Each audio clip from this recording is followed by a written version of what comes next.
We're going to examine the Bitcoin bull in this episode. Runs and sparks are traveling at more than 100,000 Bitcoin is coming, people, and I can't wait. In this episode, I guarantee we'll talk about it after hearing from the lawyer, Consensus, and his amazing tweets. When discussing on-demand liquidity and Ripple usage, Brad Garlinghouse now, let's get started on this. At $63,360, Bitcoin is presently declining 1.19% throughout the previous day. Ethereum 3,153 XRP has a mean lean of 51 cents, while USDT and USDC are up 91% and arriving at their $PEX, respectively. Right now, it's unavailable.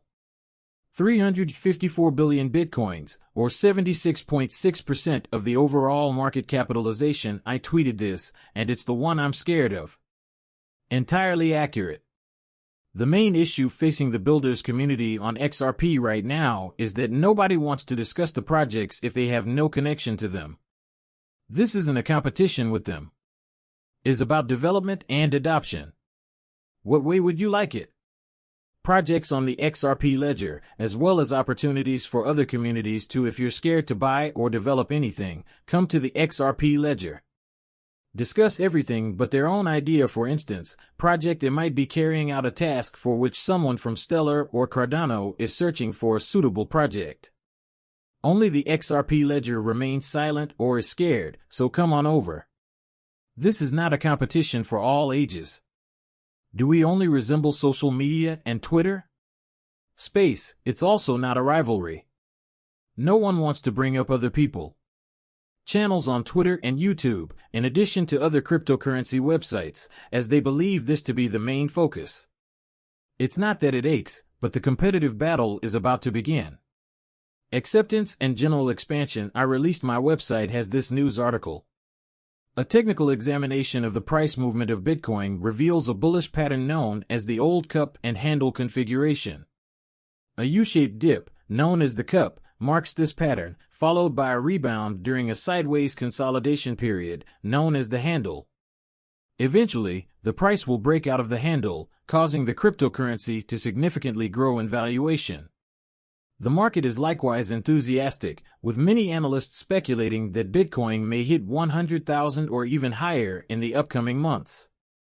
Positive regulatory developments, significant institutional investment, and the expanding acceptance of cryptocurrencies are the main drivers of this optimism. Remember, everyone, what will happen at the end of the month?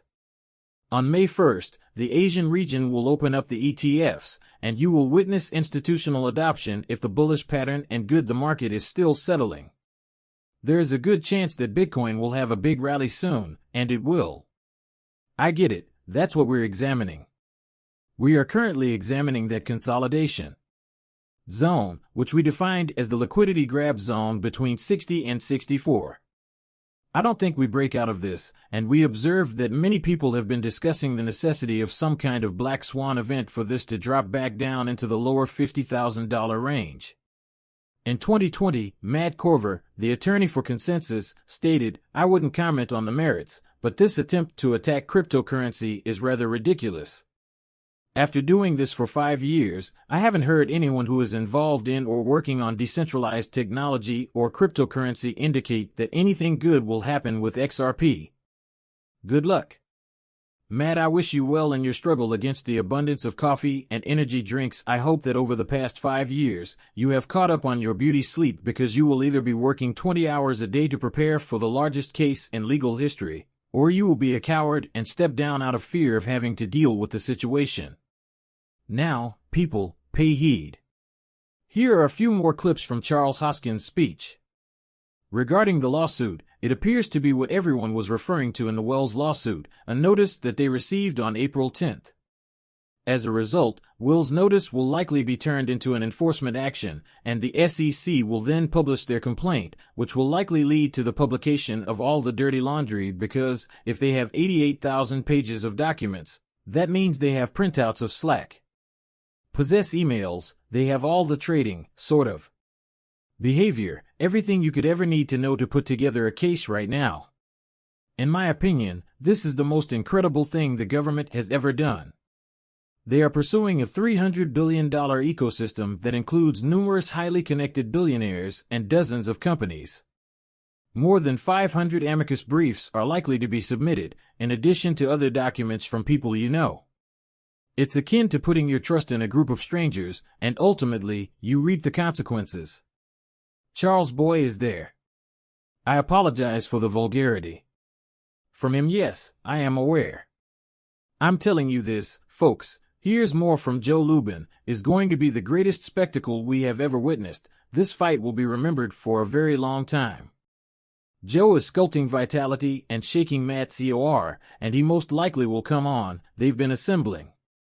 Well, they've been acting and making it very evident that they understand this new concept. This is an open platform that is protocol-based, so you would assume that they understand it. Yes, we think they understand. They have presented a novel idea. Integrating decentralization into their ideas, therefore, they have this new construct that they're seeing specific things in addition to the whole test, so they think of the Ethereum network's token and issuance methods as being decentralized. As a result, there are no transactions involving those specific tokens or the Bitcoin network. Securities transactions are regarded as assets. Well, we can only wish him luck because he will undoubtedly need it. That's all we have to say. Truly is, and our statement brought this to light. Yes, it is interesting to observe that the Ocean, a Ripple partner in Singapore, uses on-demand liquidity for the Odin Pays payment network.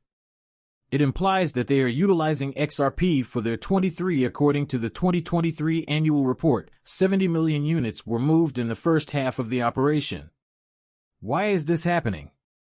It states since its inception, Odin has grown significantly, handling huge payments and enabling 70 million foreign currency contracts. They use XRP for this. STS Oceanus is developing an online resource.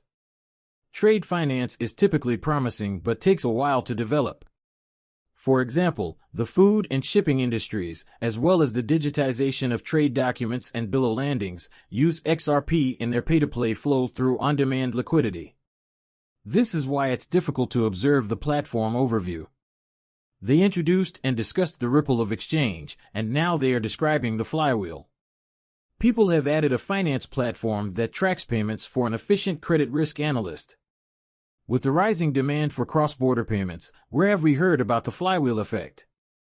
Could you please clarify if this is related to on-demand liquidity pulling data fifth? They mention having a mass license, but keep in mind that Ripple also possesses one. As we go, we see that Ripple received as Odin Pay launch. Increased the availability of on-demand liquidity to 40 payout markets, and this is what does this imply that users are utilizing XRP for on-demand liquidity?